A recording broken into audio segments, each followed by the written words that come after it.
భారతదేశంలో ఈ నేపాల్ తరహా లేకపోతే గనక బంగ్లాదేశ్ తరహా జన్‌జీ ఉద్యమాలు జరుగుతాయా? జరగచ్చు. ఎందుకు జరగవు? ఊరేగింపులు కమ్యూనిస్టులు చేయలేదా? లేకపోతే గనక ఆళ్ళెవరు మన రైతుల పేరుతో ఉద్యమాలు జరగలేదా? పెద్ద ఎత్తునే జరుగుతాయి. ఉద్యమాలు జరగడంలో తప్పే లేదు. జరుగుతాయి కూడా. దాని వెనకాల ఎవరున్నారో కూడా తెలుస్తుంటది. సమస్యల్లా ప్రభుత్వాల్ని మార్చడం సాధ్యం కాదు. ప్రభుత్వాల్ని కూల్చడం సాధ్యం కాదు. ప్రధానమంత్రులు పరుగులు పెట్టిస్తాం, పార్లమెంటు లోపలికి పరుగులు పెడతాం అంటే కాల్చి చంపకుండా వదులుతున్నది ప్రభుత్వం. క్రిందటిసారి రైతుల ఉద్యమం గాని ఇట్లాంటప్పుడు.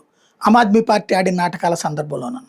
అదేంటి అంటే ఇది. అంతేగాని దేశం వదిలి ప్రధానమంత్రి పారిపోవడాలు, లేకపోతే దేశం నుంచి ప్రభుత్వాల్ని గద్దెదించడాలు అసాధ్యం. కానీ జ్యోతిష్కులు చెప్తున్న లెక్క ప్రకారం జూన్, జూలైలలో మాత్రం దేశవ్యాప్తంగా ఏదో ఒక అల్లకల్లోలం సృష్టించే ప్రయత్నాలు అయితే ఉంటాయి జాతకాల ప్రకారం అంటున్నారు. చూడాల్సింది.